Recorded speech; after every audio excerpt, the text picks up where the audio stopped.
Buenas, soy Rubén Ciuró, nacido en 1962, así que tuve mi adolescencia y mi escuela secundaria durante la dictadura.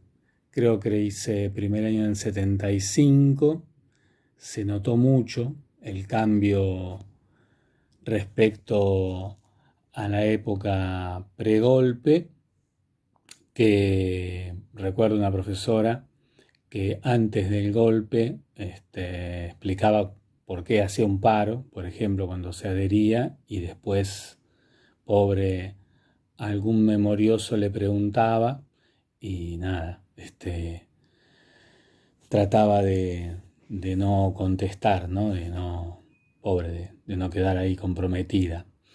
Era una época de una educación estatal exclusiva. Yo iba a Naciones Unidas de Monte Grande, en una escuela exclusiva, decía en el sentido de excluir, ¿no?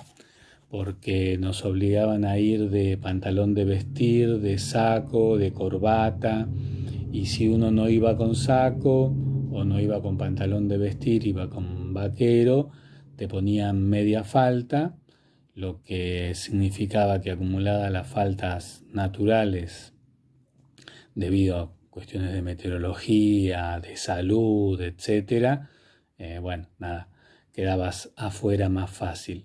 Recuerdo las preceptoras que pasaban por la fila, o cuando nosotros entrábamos estaban obligadas a mirar que nuestro pelo estuviera 2 centímetros arriba de la camisa, fundamental para la educación, parecía, ¿no? Como ahora alguna gente todavía discute si los pibes pueden usar gorra o no en el curso, como otro problema fundamental de la educación, pareciera.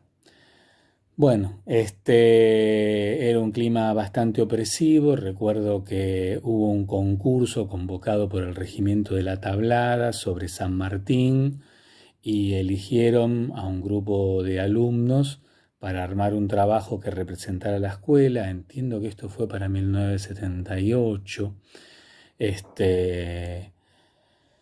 Aproximadamente, puede fallarme la memoria, y hicimos un trabajo. Yo tuve una participación importante en la redacción de ese primer trabajo y bueno, como rescatamos un San Martín que no cerraba a la idea de los milicos, los directivos lo censuraban ese trabajo, dijeron ese trabajo nunca existió, hagan otro.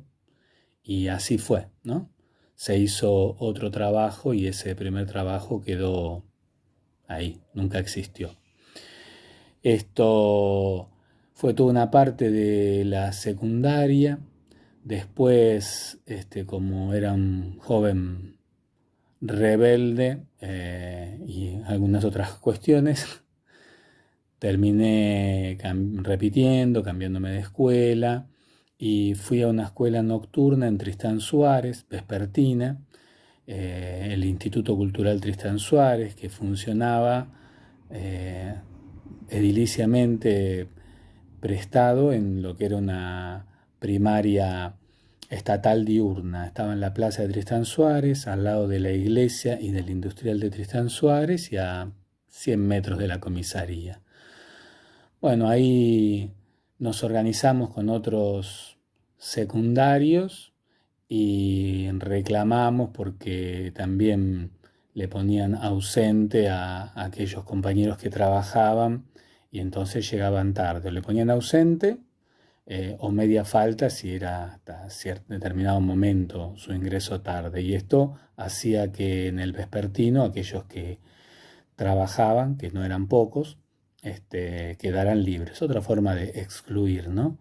Bueno, hicimos un petitorio, hicimos una concentración frente a la dirección. Esto generó todo un debate entre los docentes. Había un sector acorde a la derechización y represión de la época que estaba por cortarnos la cabeza y había otros docentes que venían de una tradición democrática de educación. Recuerdo a Irma Hoffman, a Víctor Pese, a,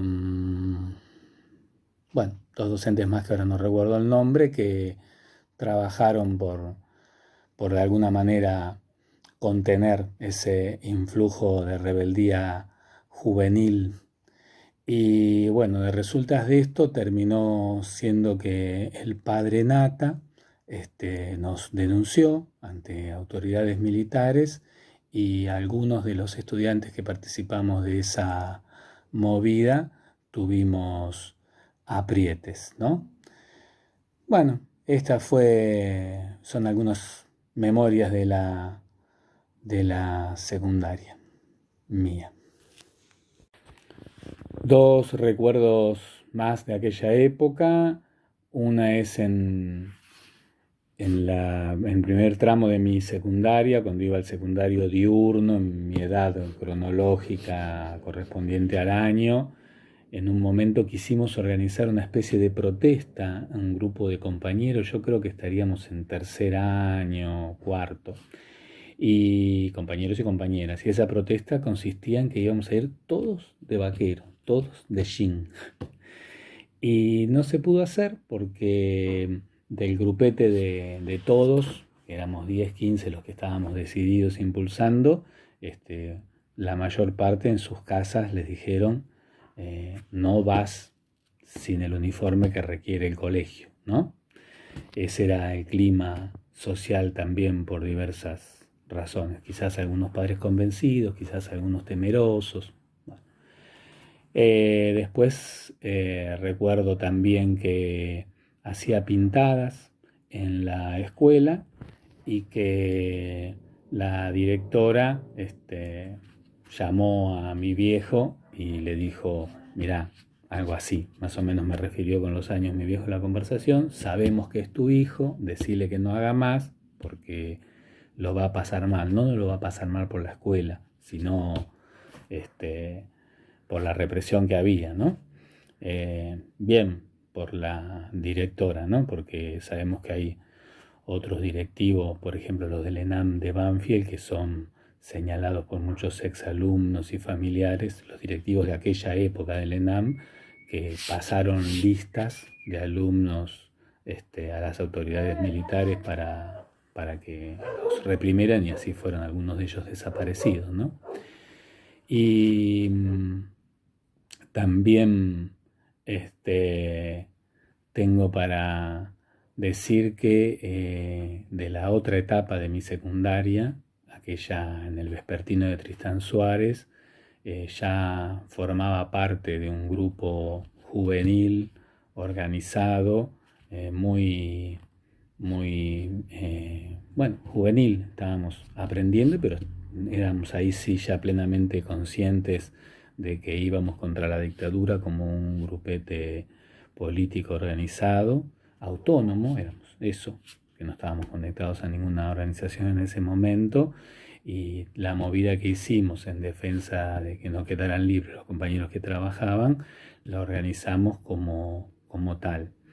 Y también a posterior de esa movida, que nos trajo consecuencias, hicimos una revista juvenil, se llamaban revistas subterráneas en aquella época, era un fenómeno fundamentalmente urbano en la Argentina y circunscripto a la calle Corrientes, pero siempre en el conurbano había alguna conexión con esa movida cultural, como en algunas ciudades del interior, y hicimos dos números, o tres, no recuerdo, pero dos seguro, pero que era absolutamente contestataria, y cuando fuimos a ponerla por los kioscos y librerías de Corrientes, los kiosqueros o los libreros, aún en las librerías culturosas como la de Iván Grondona, la miraron y dijeron, no pongo esto.